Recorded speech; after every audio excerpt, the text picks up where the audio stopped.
Queremos ver la foto de una economía. ¿Qué hacemos? Pues recurrir al mejor instrumento para ello, su cuadro macroeconómico.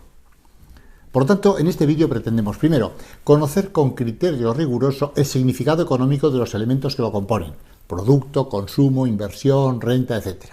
Segundo, sobre todo aprender a interpretar correctamente este cuadro macroeconómico, que es simplemente el PIB, hoy muy popular, pero aquí desagregado en sus componentes principales.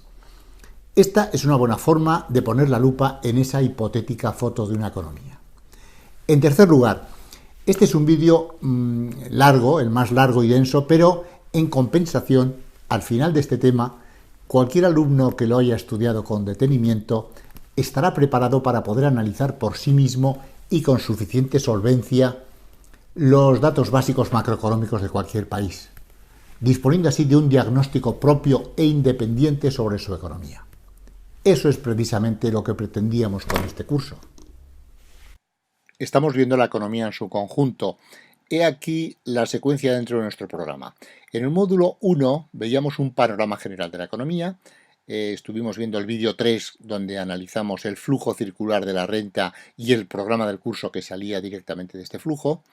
En el vídeo 4 vimos la evaluación de la economía de mercado de forma convencional, fallos del mercado, el sector público, etc.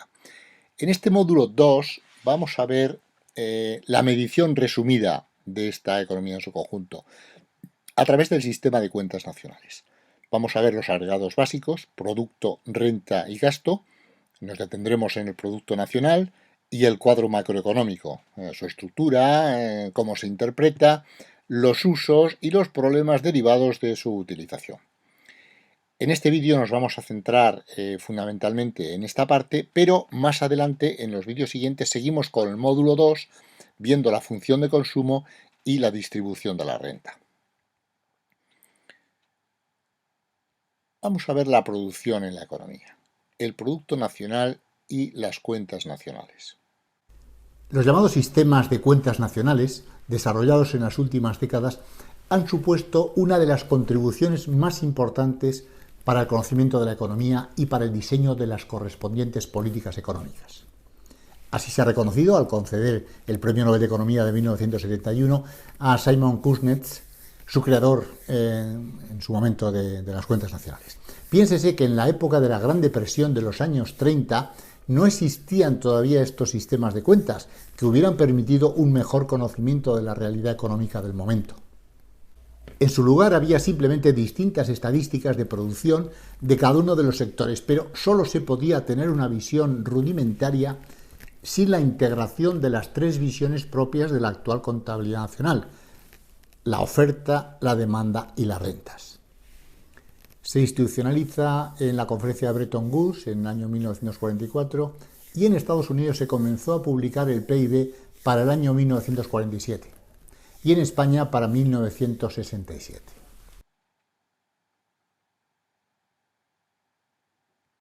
Veamos la producción en la economía.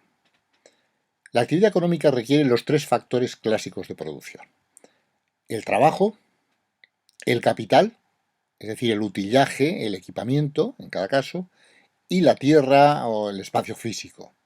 Todo ello imprescindible para cualquier actividad económica. Por lo tanto, el Producto Nacional será la conjunción de estos tres factores. Por una parte, los recursos naturales no son reproducibles y ampliables a voluntad frente a la concepción más tradicional, que era algo estático. No, es algo cuya conservación exige con frecuencia gastos considerables. Aquí surge toda una corriente importantísima en la economía sobre el medio ambiente y sobre aspectos ecológicos esenciales para la sostenibilidad de la creación de producto precisamente nacional. Por otra parte, tenemos la fuerza de trabajo, algo bien claro y conocido, pero interesa resaltar que lo importante es su calidad, es decir, en términos de condiciones sanitarias, nivel de educación, formación, etcétera, que sería el enfoque moderno de la teoría del capital humano. ¿Qué es más importante que la cantidad? Las horas de trabajo aportadas. Esto puede parecer una verdadera obviedad hoy día. Por supuesto, lo importante será la calidad y no la cantidad. Casi la cantidad te estorba porque hay mucho desempleo. Sin embargo, esto a lo largo de la historia del hombre no ha sido así. Hasta aproximadamente el momento en el que surge la invención de la máquina de vapor, y sobre todo en los siglos anteriores, lo importante era la cantidad. Por eso las naciones se embarcaban en importantes guerras para capturar mano de obra de los países vecinos. Pero hoy día, naturalmente, no es así, afortunadamente.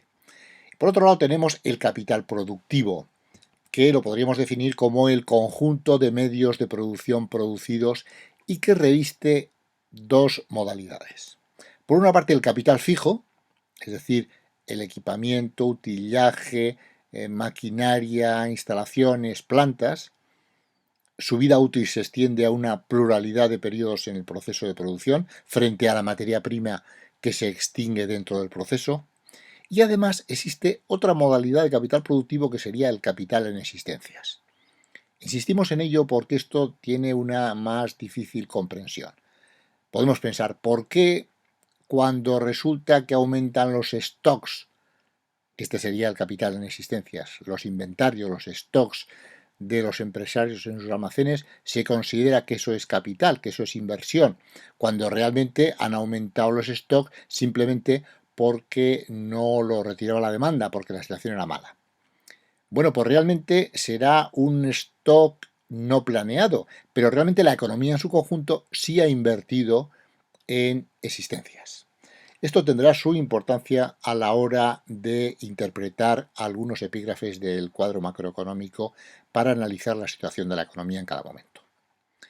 En definitiva, el Producto Nacional será la conjunción de la interacción de los tres factores de producción que señalamos aquí: los recursos naturales, el trabajo y el capital productivo. Podremos considerar que hay toda una cultura que nos ha venido incluso de la enseñanza en los colegios, que primaba la importancia, para producir más producto nacional, valga la redundancia, la importancia de los recursos naturales. Así se decía, los países ricos son aquellos que tienen recursos naturales. Bueno, esto es algo que todavía lo podemos oír todos los días en los telediarios, cuando se habla de un país que tiene enormes recursos naturales, bien sea petroleros o de otro tipo, y se dice, lástima de país con lo rico que es, y sin embargo no genera suficiente renta para su población.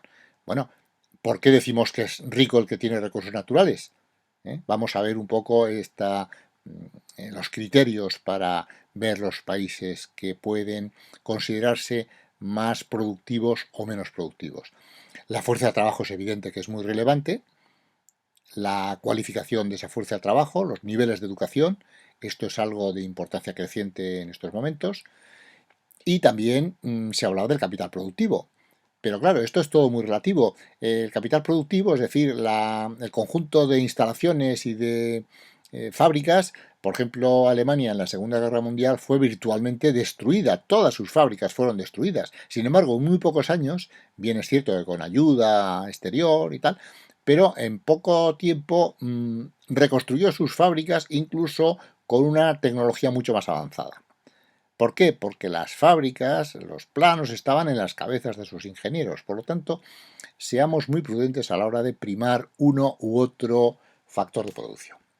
Bueno, los factores estos de producción clásicos, hoy día los llamaríamos de una forma más actual recursos naturales a la tierra, recursos humanos o capital humano al trabajo y capital físico al capital en sí. Que no estamos hablando de capital financiero, es obvio, sino capital en sentido económico. Bueno, todo ello, esta mezcla de los factores, a un nivel determinado de tecnología, naturalmente los mismos factores no se mezclarán de la misma forma y generarán el producto de la misma forma con una tecnología que con otra, con la tecnología de hace 15 siglos que con la actual. Y además con una determinada calidad institucional. Me gustaría resaltar en unos minutos la importancia del factor institucional.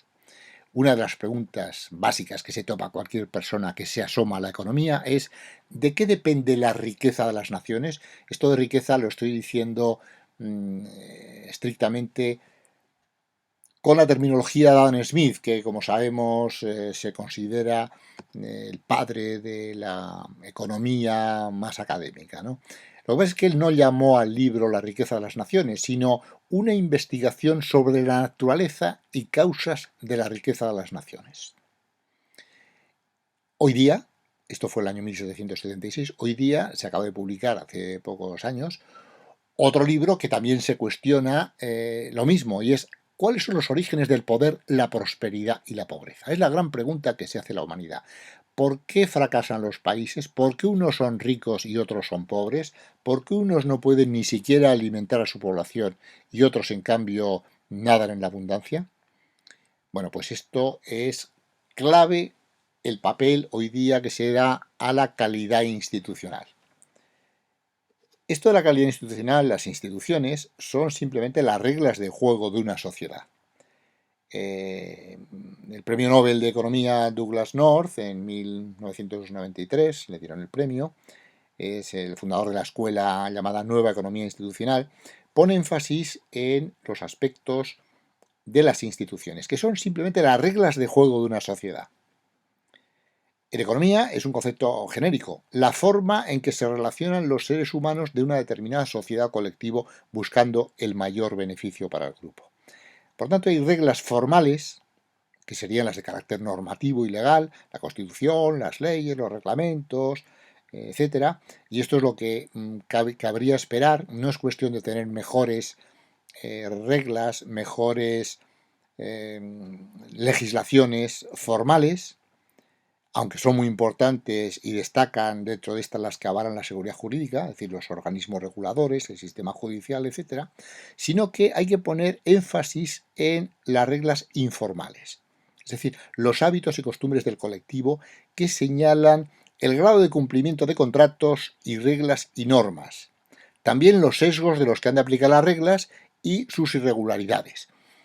Es decir, es muy importante la calidad institucional medida por si el público guarda las colas correctamente, y eso no está en ninguna regla, si respeta los stops en las carreteras, etcétera. Es un conjunto lo que determina la calidad institucional, y no solamente emitir mejores o peores leyes o tener un diseño institucional, formal, legal de más complejidad o de menos complejidad.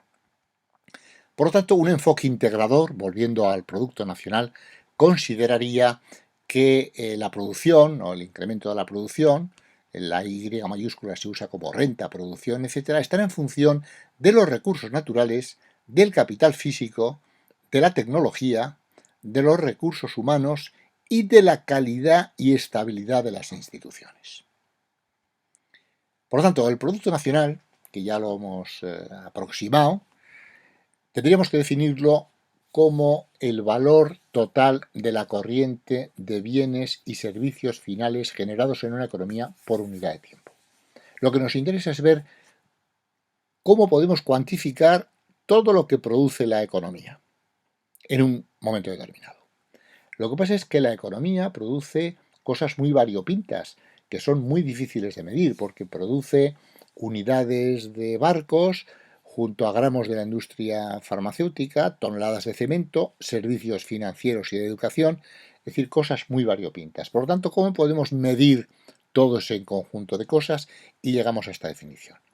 Simplemente decimos que es la corriente de bienes y servicios por unidad de tiempo. Es decir, estamos hablando de una variable flujo, que es muy distinto de una variable stock. Insistiremos mucho en este curso, porque gran parte de los errores se deben a confundir el flujo es por periodo de tiempo, del stock, que es un nivel determinado, es una variable fondo. La demanda será una variable flujo, la mayor parte de las variables en economía son flujo, pero tiene sentido por tiempo. No es lo mismo consumir 1 kilo de café al mes, al año o a la semana, si no decimos. En cambio, el stock es a un nivel determinado, a una fecha determinada. También decimos que en la definición hablamos de bienes y servicios finales. Esto es muy lógico para no confundirlo con los terminados, para evitar simplemente la doble contabilización. No contabilizar el valor del coche y además contabilizar los neumáticos que lleva ese coche, simplemente. Y luego finalmente nos encontramos con que el gran problema de uniformar en una cifra todo el producto variopinto y heterogéneo que produce una economía, lo hacemos a través de una valoración. Y con lo cual llegamos a una sola cifra, que será la cifra de Producto Nacional. Pero, ¿cuál es la norma? ¿Cómo estimamos ese valor? Y entonces la solución es, bueno, pues estamos en una economía de mercado, demos el valor de mercado, usemos los precios de mercado.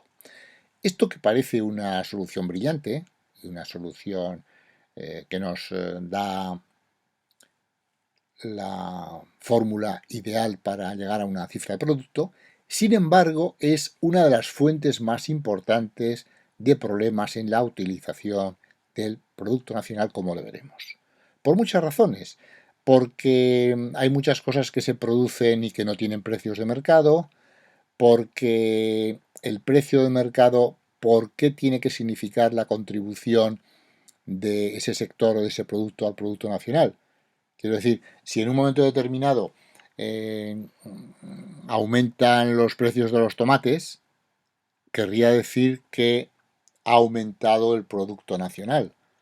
Sin embargo, simplemente han aumentado porque son escasos, porque se han producido menos, con lo cual debería disminuir el Producto Nacional, no aumentar. Bueno, hay muchas razones por las que la solución de precios de mercado es cómoda, pero plantea muchos problemas que tenemos que saber interpretar, como hemos comentado.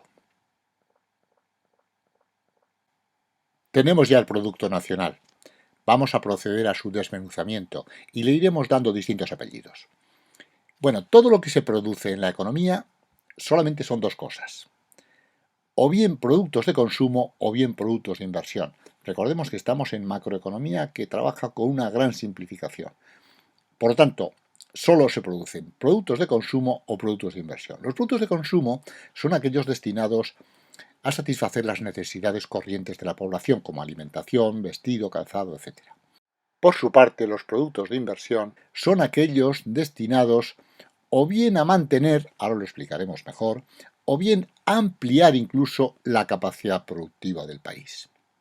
¿Por qué decimos esto? Porque la capacidad productiva del país sufre una depreciación si no se hace nada a lo largo del periodo. Por lo tanto, la inversión que realizamos llega a suponer una compensación, un mantenimiento de esa depreciación, de esa capacidad perdida, o incluso puede ser superior la inversión y llegar incluso a aumentar. Bueno, recordemos que la inversión tiene una doble característica. Por una parte son las existencias y por otra parte el capital fijo. Veamos esto de la depreciación un poco mejor. Tenemos aquí un periodo de un año y a principios de año nos encontramos con un stock inicial de capacidad productiva, fábricas, equipos e inventarios, y a lo largo del periodo se da una inversión bruta, se invierte. Ahora bien, el stock inicial de capital a lo largo del periodo va disminuyendo, porque hemos dicho que existe una depreciación. Por lo tanto, la inversión bruta, en este caso en verde, es superior a la depreciación sufrida por el capital productivo en el periodo, con lo que se daría una inversión neta positiva. Es decir, al final del periodo el stock final sería superior al inicial. Pero no tiene por qué ser esto así. Es decir, hay países, desgraciadamente, donde la inversión neta es negativa. Es decir, no invierten lo suficiente para compensar la depreciación sufrida por su capacidad productiva. Con lo cual, al final del ejercicio, se pueden encontrar con un stock final que es inferior incluso al stock inicial con el que empezaron el ejercicio. Bien, una vez que tenemos este concepto de depreciación, podemos ver que, por lo tanto, que el producto será el consumo más la inversión, pero si consideramos la inversión bruta, nos dará el concepto de Producto Nacional Bruto, y si consideramos la inversión neta, es decir, quitando la depreciación, tendremos el Producto Nacional Neto. Aquí también vemos las equivalencias con el gasto, naturalmente. Vamos a pasar a dar un avance hacia la renta nacional. La renta nacional también se expresa con una Y igual que el producto en las notaciones matemáticas de la economía, será la remuneración de los factores productivos, es decir, la suma de todas las remuneraciones de trabajo, de tierra, sobre el capital y sobre los beneficios empresariales. Sin embargo, hay que hacer una anotación importante, y es que conviene distinguir, como ya venimos haciendo, el concepto de renta, que es un concepto de flujo, es un concepto por periodo. Es decir, lo que gana una persona tiene sentido si se refiere a un periodo determinado. Por ejemplo, si una persona gana 1.000 euros, no será lo mismo al día, a la semana, al mes, al año. En cambio, la riqueza es un stock, es un fondo. Si una persona tiene 1.000 euros, es 1.000 euros a 31 de marzo de este año. Por lo tanto, el flujo y el stock es muy importante. Pero por otro lado, tenemos que distinguir también la transferencia. Es decir, la renta siempre es bidireccional, es un quid pro quo, es algo a cambio de algo, es una contraprestación. Recibo un salario a cambio de unas tareas, un trabajo en mi empresa. En cambio, la transferencia no tiene ninguna contraprestación, es unidireccional, va en una dirección, es una redistribución de la renta. Es decir, una persona puede recibir una cantidad, pero le servirá para efectuar gasto, igual que si fuera salario, igual que si fuera una renta, pero sin embargo, esa transferencia simplemente no se refiere a una contraprestación, no es una remuneración del factor productivo, sino que puede ser un regalo nada más. Sin embargo, no toda la renta nacional está disponible para el gasto, con lo que necesitamos llegar al concepto de renta disponible. La renta disponible sería la renta, la suma de las remuneraciones de todos los factores productivos, menos el beneficio no distribuido por las sociedades. Es decir, sería el ahorro de las firmas de las sociedades, SF. Con lo que tenemos el concepto de renta menos ahorro de las sociedades, menos beneficio no distribuido, sería renta disponible con su equivalencia de consumo más ahorro de las economías domésticas. Bueno, las equivalencias de consumo, ahorro e inversión los podemos ver aquí, pero no vamos a insistir en ello. Vamos a dar un paso más y vamos a introducir la actividad gubernamental, es decir, introducimos el sector público. Esto nos va a dar lugar a otro apellido, a otra distinción, y es el producto a coste de factores o el producto nacional a precios de mercado. Si no hacemos nada, es el producto a precios de mercado, que es como se valora, que hemos dicho que se valora el producto nacional. Sin embargo, para pasar de a precio de los factores a coste de los factores, perdón, de a precios de mercado a coste de los factores, tendríamos que deducir los impuestos indirectos netos de subsidios. ¿Esto qué es? Pues es la imposición indirecta asociada a los productos, como pueden ser el IVA, los aranceles de importación, etcétera, pero una vez deducidos los eventuales subsidios que pudiera haber. Un subsidio realmente es un impuesto, pero negativo, en dirección contraria, de tal forma que un impuesto es una detracción que va desde la economía hacia el tesoro y un subsidio sería en dirección contraria, sería del tesoro hacia la economía. Por lo tanto, esta deducción de los impuestos indirectos netos de subsidios, que es un epígrafe que aparece en todos los cuadros macroeconómicos, es lo que nos permite conocer si estamos hablando de una cifra a coste de factores o a precios de mercado. Una vez que hemos introducido la actividad gubernamental, tenemos que tener en cuenta que esta conlleva un conjunto de gastos sobre la economía y al mismo tiempo un conjunto de ingresos, como es bien conocido y que exploraremos más adelante. Esto es lo que nos permitirá hacer la introducción a la política fiscal o presupuestaria, que hablaremos en temas posteriores cuando hablemos de la política económica y en particular de la política fiscal. Adelantamos a decir que la política fiscal no es la política de impuestos. En términos de cualquier informe económico, la política fiscal es la política de ingresos y de gastos, es la política presupuestaria, como queda muy claro en la jerga de las comunidades europeas y en la Unión Europea. Por lo tanto, el juego de gastos y de ingresos serán las armas principales que tiene el sector público para intervenir en la economía, entre otras. Y eso es la política fiscal. Al mismo tiempo, el hecho de que exista el sector público nos hace pensar en un conjunto de pagos de transferencia que realiza sobre la economía.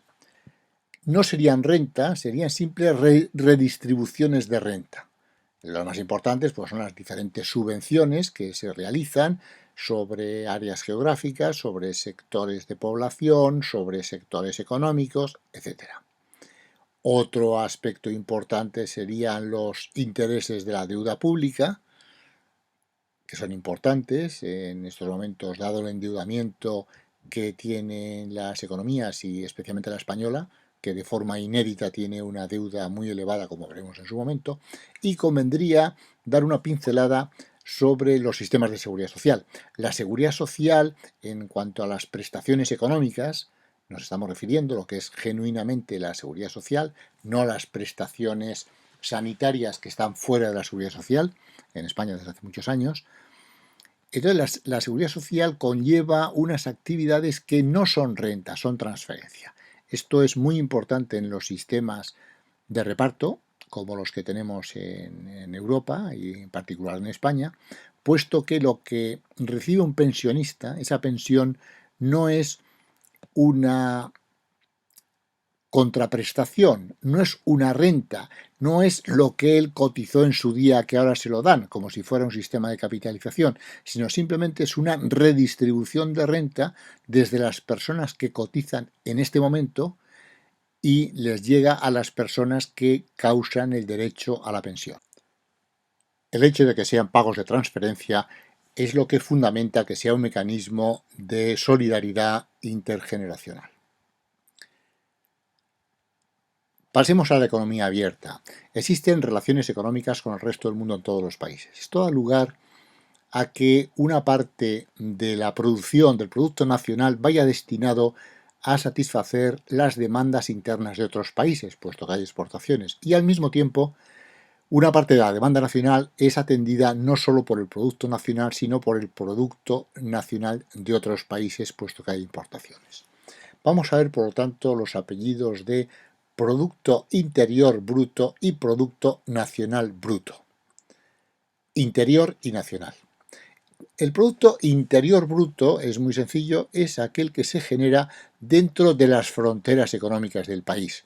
Por lo tanto, no plantea ningún problema de cálculo, de ajuste, y por esto, a efectos coyunturales, es la variable, la macromagnitud básica más utilizada, el PIB, la más popular, aunque en Estados Unidos se usaba el Producto Nacional Bruto con más frecuencia.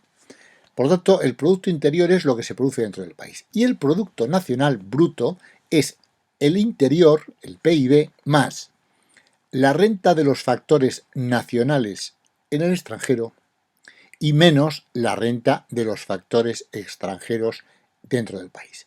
Esto es un ajuste de tipo jurídico complejo que en la práctica las estadísticas internacionales hablan de residentes y no residentes. Por lo tanto, el Producto Nacional Bruto será el Producto Interior Bruto más la renta de los residentes y menos la renta de los no residentes. Sabemos que convencionalmente residente es el que está 6 meses más un día en un país. Bien, una vez que hemos llegado a este último apellido de Producto Interior y Producto Nacional, tenemos ya de forma simplificada una ecuación que sería que la renta o el producto, según lo que se mire, es el consumo más la inversión más las exportaciones y menos las importaciones. De esta ecuación macroeconómica básica se puede pasar, como hemos visto, a bruto y neto, según tengamos en cuenta la depreciación o no, a nacional interior, según tengamos en cuenta las rentas de los residentes o no residentes, a coste de factores o a precios de mercado, según tengamos en cuenta los impuestos indirectos netos, renta total, renta disponible, etcétera, etcétera. Por lo tanto, esta es la ecuación principal de la que vamos a partir, que sería el PIB o el PNB a coste de factores, a precio de producto, según los casos, que sería el consumo más la inversión más el saldo neto exterior, es decir, las exportaciones menos las importaciones. Como es habitual en nuestros vídeos, tenemos aquí un pausa y play para que de una forma más detallada y más pausada se pueda consultar esto sin necesidad de acudir a nuestra información textual editada. Aquí tendríamos los apellidos distintos, bruto, neto, interior nacional, lo que significa cada caso, y algunas otras cosas que veremos más adelante, como la valoración nominal, la valoración PPA, el real o nominal, etc. Por tanto, hemos quedado en que de forma simplificada hemos llegado a esta ecuación.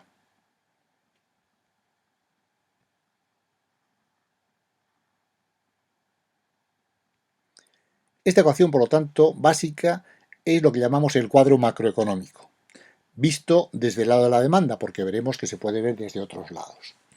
Por lo tanto, el producto, según se considere en cada caso, producto, renta, gasto, que es todo equivalente, a su vez bruto, neto, nacional, interior, a precios de mercado, a coste de factores, será igual al consumo, y aquí habitualmente se subdivide entre consumo privado y consumo público. El consumo privado, por su parte, sería el gasto en consumo final de los hogares, más, desde hace unos años, se desglosa el gasto en consumo final de las instituciones sin fines de lucro al servicio de los hogares.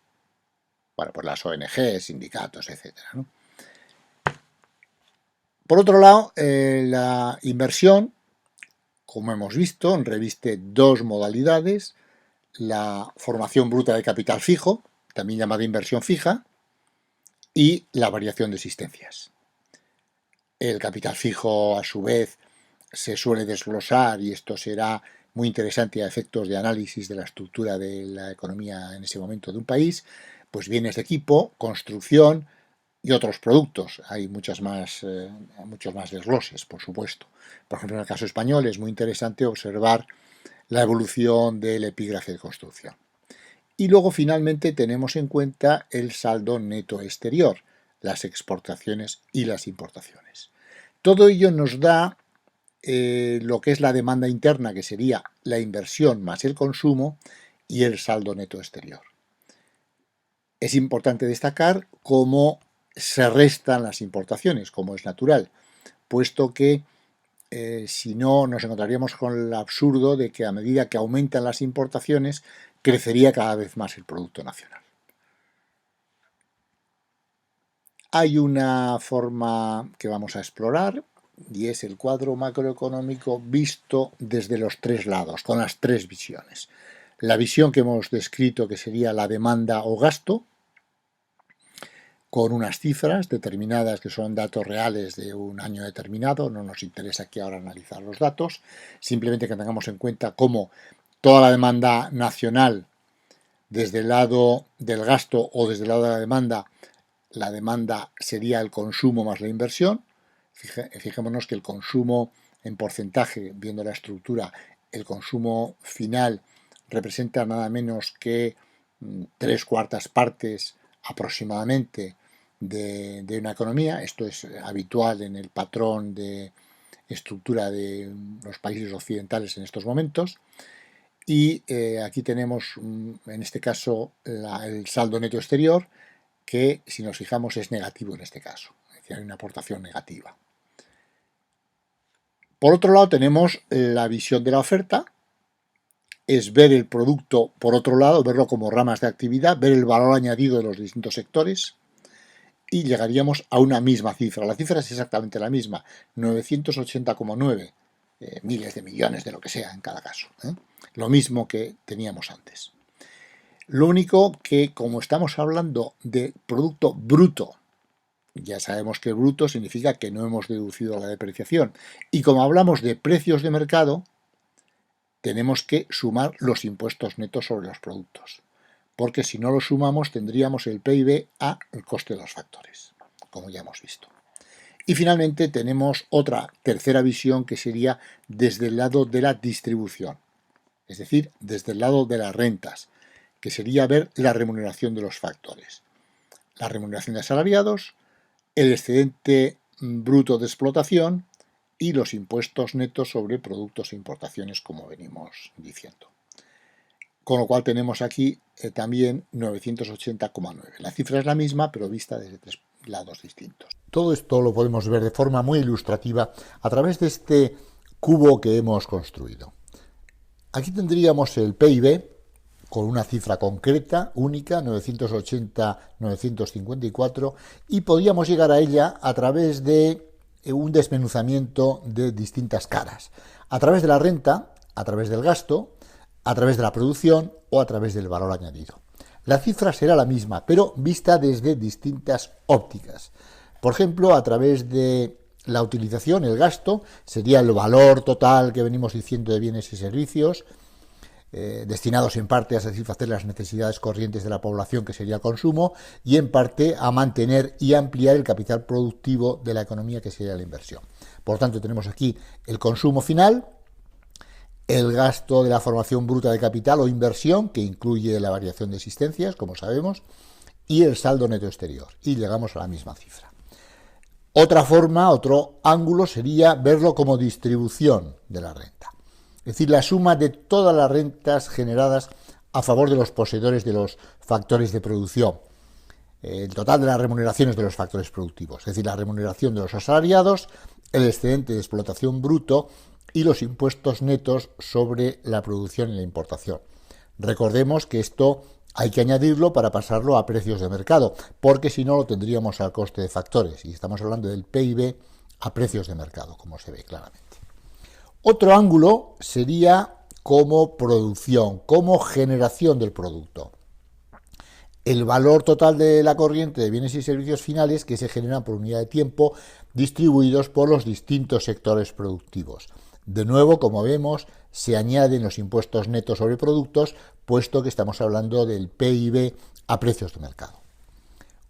Otra cifra idéntica es la que saldría como la suma de valores añadidos, que sería igual, por lo tanto, a la renta nacional. Este cubo del PIB sería la imagen de la genuina contribución de los sistemas de cuentas nacionales con las visiones integradas de producción, demanda y rentas. Aquí tenemos la estructura del cuadro macroeconómico en nuestra modalidad de pausa y play para poder repasar y estudiar algunos de los aspectos que hemos comentado con más calma. Igualmente, en la modalidad de pausa y play tenemos una guía de análisis del cuadro macroeconómico que puede ser muy útil a la hora de hacer algún ejercicio, donde tenemos los principales ratios que salen directamente del cuadro macroeconómico y cómo se utilizan en cada caso para interpretar cada una de las economías. Tenemos la relación que puede ser también útil entre el PIB, el Producto Interior Bruto, la renta nacional bruta y la renta nacional disponible bruta. Como estamos viendo, todo en términos brutos, es decir, sin calcular la depreciación. El PIB que calculamos por cualquiera de los métodos, el triple método que ya conocemos de producción, renta o gasto, si le añadimos las rentas netas, ¿por qué netas? Porque es las pagadas al resto del mundo y las recibidas del resto del mundo. Netas. Por lo tanto, podríamos dar en esta cifra tanto las rentas de la propiedad como las rentas del trabajo. Si lo hacemos, nos encontramos con la renta nacional bruta, que será el PIB más las rentas netas con el resto del mundo. Por su parte, si consideramos las transferencias netas también con el resto del mundo, es decir, aquí tenemos las rentas y aquí añadimos las transferencias, nos encontraremos con la renta nacional disponible bruta. Quizá pueda tener utilidad en algunos casos.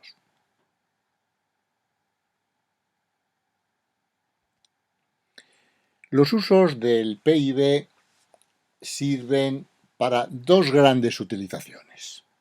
Por una parte, para hacer comparaciones en el tiempo, por ejemplo, para ver si la economía española este año crece más que el anterior, o al año que viene se prevé que va a crecer más que en este, para ver cuánto ha crecido.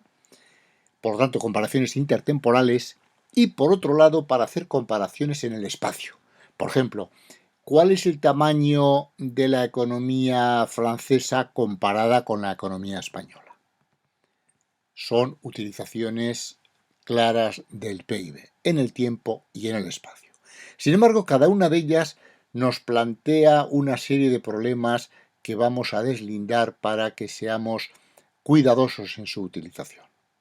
Vamos a ser muy críticos, estamos siendo muy críticos con el PIB, pero no tenemos más remedio que utilizarlo porque es un instrumento excelente para conocer la economía. No para conocer otras cosas, como veremos, que a veces se asocian al PIB y que el PIB no mide realmente.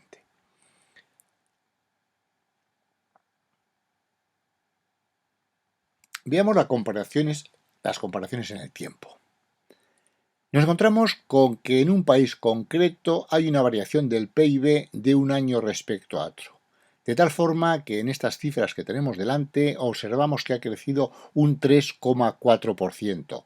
Naturalmente en términos corrientes, es decir, valorando, como nos dice la definición, en euros de cada año. Ahora bien, nos preguntamos, ¿cómo sabemos que ha crecido de forma real la producción nacional? ¿Realmente ha aumentado la producción un 3,4% en volumen? ¿O simplemente se debe a un aumento de los precios? ¿Cómo sabemos lo que han variado los precios? En definitiva, ¿ha aumentado o ha disminuido el PIB real? El hecho de que nos aparezca un 3,4% no quiere decir que haya crecido un 3,4% en términos reales. Por lo tanto, necesitamos inevitablemente separar la variación debida solo a los cambios en los precios de la variación debida a los cambios en las cantidades. ¿Y esto cómo se hace? Bien, vamos a ver cómo podemos distinguir, por lo tanto, la variación real de la producción de la variación de los precios, en el ejemplo que teníamos ahí. Tenemos que, por lo tanto, deslindar lo que es el crecimiento en términos nominales, o sea, las cifras reales que aparecen aquí, nominales corrientes de cada año, distinguirlo de los términos reales y por lo tanto ver los precios, que es el deflactor implícito, como vamos a ver. Para ello utilizamos un índice de precios para que nos permita separar esta variación real de la de los precios. Si yo pregunto qué índice de precios vamos a utilizar, pues la mayor parte de la gente, por experiencia, dice pues el IPC. Bueno, pues bien, el IPC es muy popular, es un índice que tiene una gran perfección técnica, muy controlada internacionalmente y que tiene una indudable utilidad. Pero IPC, como su nombre indica, es índice de precios al consumo. Y aquí estamos hablando no de la parte pequeña del PIB, que es el consumo, sino de todo el PIB, de todos los precios de la economía. Por tanto, el IPC no nos es útil para deflactar la serie histórica, la serie de un año a otro. Aunque a veces sí se utiliza el IPC para ello. Entonces tendríamos que construir un índice especial. Ese índice es el deflactor. ¿Cómo se elabora este índice de precios? Vamos a ver un ejemplo de una economía muy sencilla con solo dos sectores. Tenemos por una parte el sector de automóviles y por otra parte el sector de camiones. Solo hay dos sectores. Entonces calculamos el precio base del periodo base y lo hacemos igual a 100 en un número índice y observamos qué pasa al periodo siguiente. Observamos que los automóviles no crece el precio, pero los camiones se duplica el precio. Como resulta que hay 10 automóviles por cada camión, pues tenemos que hacer una ponderación y nos encontramos con que el índice resultante es 109. Es decir, en esta economía simplificada, los precios globales habrían subido un 9%. Y este sería el deflactor, el índice. Bueno, en una economía real no son dos sectores, son muchos más y el deflactor calcula todos ellos. Por lo tanto, los valores reales se calculan a partir de los nominales. El PIB real del año 2 será el nominal, el nominal, pero dividido por el índice de precios, que en este caso el índice de precios es 109. Y esto nos dará el PIB real. En definitiva, los valores reales se calculan a partir de los nominales con esta fórmula que es equivalente, aquí calculamos el PIB real, pero también podríamos calcular el índice de precios, porque el índice de precios será el nominal partido por el real. Esta sería una fórmula, que es utilizar índices deflactores, como se venía haciendo tradicionalmente. Pero hay otra fórmula más sencilla, que es la de los volúmenes encadenados, que es lo que hoy día se está utilizando. Es decir, se trata de tomar los datos del año 2, pero con los precios del año 1, con lo cual evitamos la distorsión de si han crecido o no los precios, porque los 2 años, el 1 y el 2, los pasamos a los precios del año 1. Vamos a poner un ejemplo sencillo de volúmenes encadenados con un país, en este caso también muy sencillo, en vez de automóviles y camiones vamos a poner manzanas y peras. Tenemos el año 1 con una producción determinada que tenemos aquí, con unos precios determinados y tendríamos una producción. La producción del año, digamos el PIB nominal de ese año, sería 13.000. Por lo tanto, el real también, porque estamos hablando de un año y por lo tanto no varían los precios. El nominal es igual al real. ¿Qué pasa el año 2? Pues tenemos una producción determinada, los precios han variado, en el año 2 también, y nos encontramos con que el PIB nominal es 14.120. Ha aumentado. ¿Cuánto ha aumentado? Pues ha aumentado nominalmente un 8,6%. Ahora bien, lo que hacemos para calcular la serie de volúmenes encadenados es utilizar la producción del año 2, pero a los precios del año 1. Con lo cual nos encontramos con que el crecimiento nominal ha sido el 8,6, pero el real, es decir, aplicando los precios del año 1, ha sido negativo. Esta economía no solo no ha crecido, sino que ha disminuido un 2,6% en términos reales, en términos constantes, aunque en términos corrientes o nominales haya aumentado un 8,6. Bueno, este sería la pausa y play para que podamos detenernos para estudiar esto mejor. Y de nuevo nos encontraríamos con un sencillo taller, muy sencillo, que el deflactor, que hemos hablado antes, en este caso real, sería igual al nominal partido por el real, por lo tanto el deflactor sería 14.120 partido por 12.660, por lo tanto el índice de precios sería 111,56. Eso quiere decir que la economía ha crecido un 11,53% en el año 2.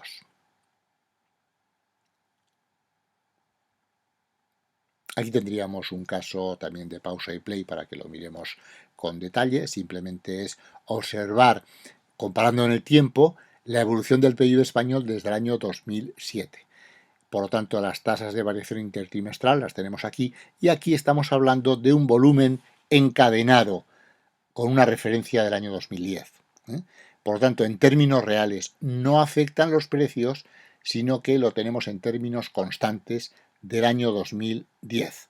Observamos cómo España crece menos, aunque en los últimos tiempos crece más que la Unión Europea 28. Bien.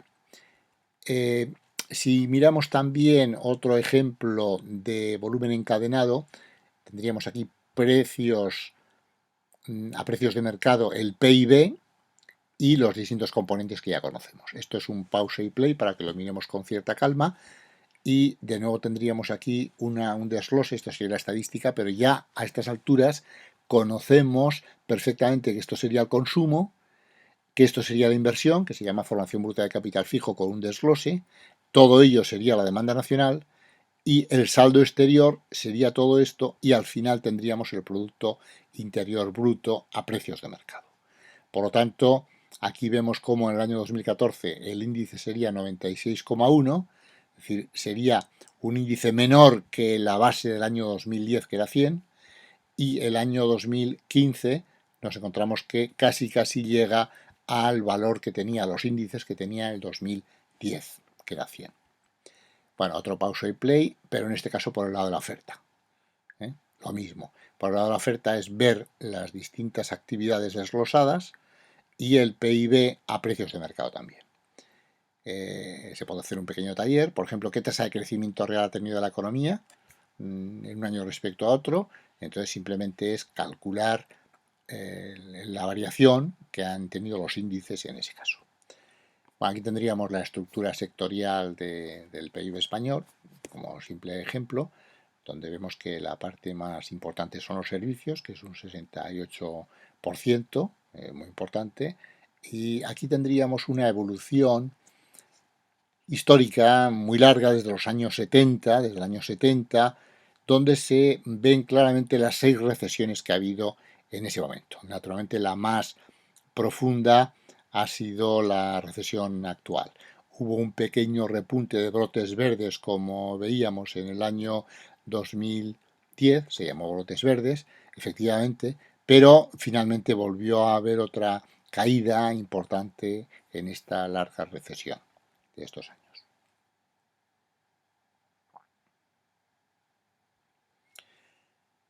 El otro gran problema era las comparaciones en el espacio, como hemos visto. Entonces, ¿cómo se resuelve esto? Pues es difícil porque cada país tiene una valoración a precios de mercado, por lo tanto los ingleses lo tendrán en libras esterlinas y los norteamericanos en dólares. Por lo tanto, ¿cómo establecemos la comparación?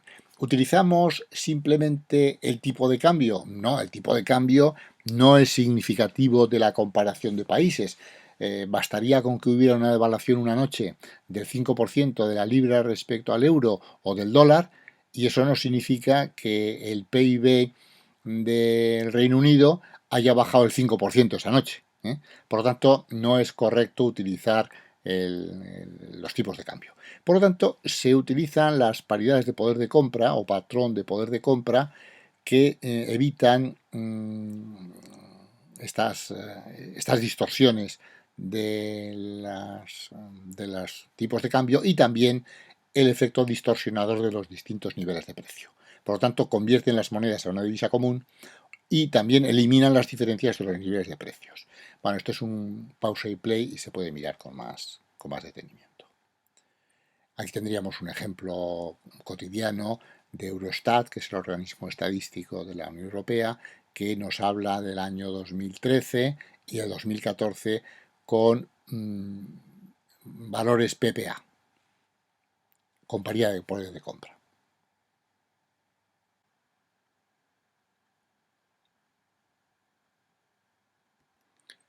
Acabamos de ver los problemas suscitados en la medición tanto de las comparaciones intertemporales como las comparaciones interespaciales, así como las soluciones adoptadas en cada caso. Aún así, subsisten otros problemas de medición que vamos a enumerar de una forma más bien panorámica, sin entrar en excesivo detalle. Pero conviene que calibremos perfectamente el instrumento que tenemos que utilizar todos los días. El PIB no incluye, en principio, los bienes y servicios que no pasan por el mercado. Por ejemplo, el trabajo doméstico es proverbial, es una actividad, es una producción que se realiza en la economía y, sin embargo, no queda reflejada, en principio, en las estadísticas oficiales del PIB. Aquí podríamos citar el famoso, la famosa broma atribuida a Galbraith, que decía que si se casaba con su cocinera bajaría el PIB, bajaría la renta, porque efectivamente dejaría de percibir la economía una renta determinada. Y esto es así. No se incluyen tampoco los bienes de segunda mano, porque ya se incluyeron en el PIB cuando se crearon, pero no aparecen en las transacciones posteriores, y tampoco las operaciones de trueque que no usan el dinero. Tampoco se incluiría el autoconsumo agrícola en general, aunque sí se calculan los servicios ofrecidos por las viviendas ocupadas por sus propietarios, es decir, los alquileres imputados al parque de viviendas existente en la economía, que forma parte de la capacidad productiva del país. ¿Qué produce? Produce servicios de habitación, servicios de alojamiento para sus habitantes y sus propietarios.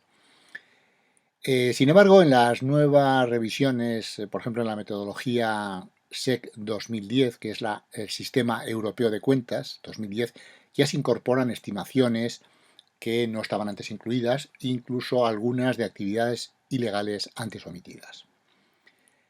Los precios de mercado, que es como se valora, ya sabemos a estas alturas, el PIB, también hemos mencionado que no representan la contribución al Producto Nacional.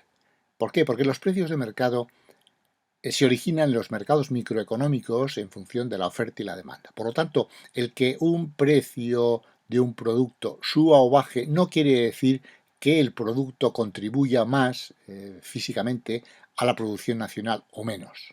Esto es una distorsión importante pero inevitable si queremos utilizar un método de valoración como son los precios de mercado.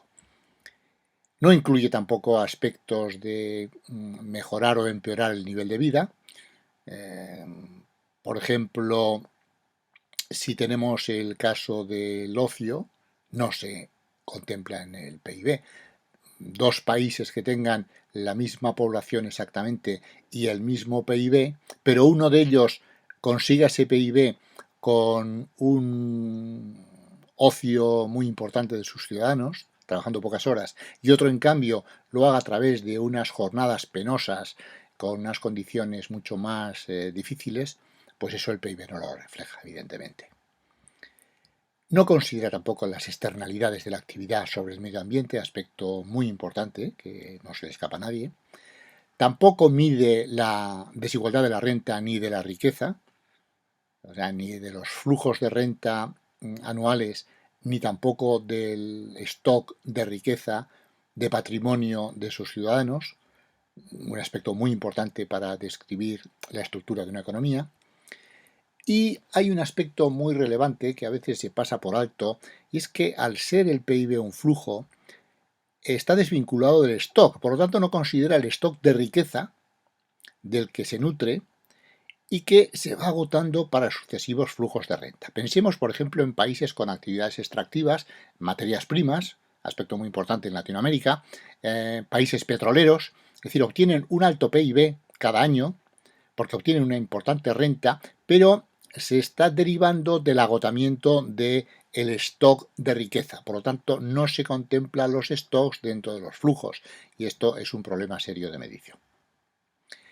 Claro, un problema muy importante es que nada menos que una parte muy significativa de lo que se produce resulta que permanece oculto a las estadísticas, que son todas las actividades de la economía sumergida. ¿Cuánto representan? Bueno, pues por definición está sumergida y no se conoce, pero hay diferentes estimaciones. Podemos dar una idea simplemente de cómo ha evolucionado la economía sumergida en la economía española como porcentaje del PIB, según un estudio de Funcas del profesor Evia. Y bueno, vemos que significa una parte bastante relevante, en torno a una quinta parte aproximadamente. Hay estimaciones que lo elevan y otras que lo disminuyen. Bueno, en relación a una comparación dentro de Europa, pues vemos que España está en un nivel de economía sumergida alta, comparada con otros países. Sin embargo, estamos dentro del nivel de la Unión Europea, aproximadamente, incluso un poco por debajo, según esta estimación.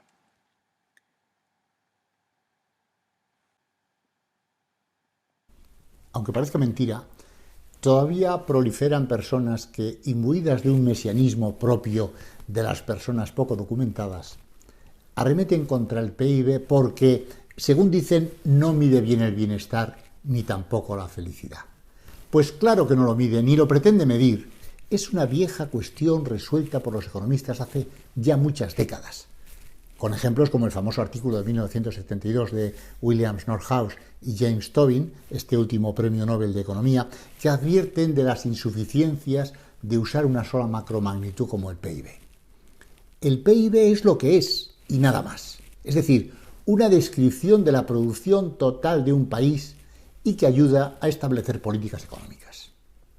El problema es que se ha tomado indebidamente como medida del bienestar por parte de políticos, ciudadanos y mercados financieros. El PIB tiene un uso analítico y técnico, que es el que hemos venido utilizando a lo largo de este vídeo, que lo hace herramienta imprescindible para entender cómo funciona la economía. Además tiene un uso normativo en el sentido de los economistas, no en el sentido jurídico, es decir, lo que debe ser frente a lo que es, y se usa por tanto como criterio para valorar la labor del gobierno, para juzgar el desempeño de una economía, para establecer comparaciones internacionales en rankings según los distintos volúmenes del PIB, etc. Es un uso no genuino, naturalmente. Y además hemos visto que se utiliza de una forma impropia y de una forma espuria para medir el bienestar, cosa que sabemos que no es así, no vale para eso. Existen, por lo tanto, distintos proyectos que tratan de salirse del campo estricto de la economía para incluir otros aspectos más relacionados con el bienestar, incluso a veces con la felicidad. Podemos citar el índice que establece el Banco Mundial, que viene calculándolo regularmente desde el año 2006, el ahorro neto ajustado, que pretende incluir cambios en el capital material e inmaterial de la ecuación. Se calcula con los ahorros nacionales netos de un país, restando el agotamiento de los recursos naturales y sumando el gasto en educación. Es un porcentaje del Producto Nacional Bruto y pretende mostrar el cambio en la disponibilidad de los distintos tipos de capital de un país a final del periodo.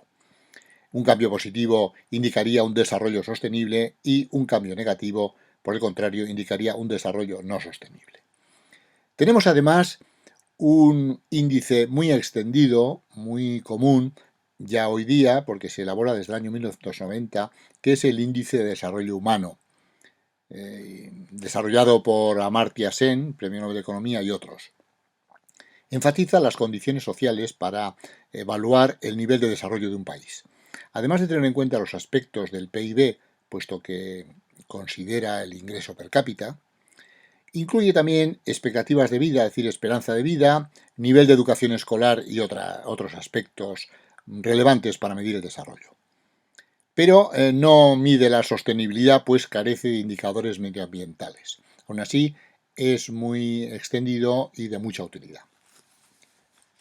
Otro estudio sería el de la comisión que estableció el expresidente francés Sarkozy, que se llama Comisión Stiglitz-Sen, ambos premios Nobel de Economía, y Fitoussi, un francés. También perteneció Daniel Kahneman, Premio Nobel de Economía, aunque él era psicólogo profesional. Establece esta comisión métricas de 7 categorías: salud, educación, medio ambiente, desempleo, bienestar material, conectividad personal y compromiso y comportamiento político. De todas formas, constata la dificultad de evaluar la degradación del medio ambiente y también de evaluar los indicadores sociales y los emocionales, que sabemos que son tan relevantes a la hora de medir el bienestar y la felicidad.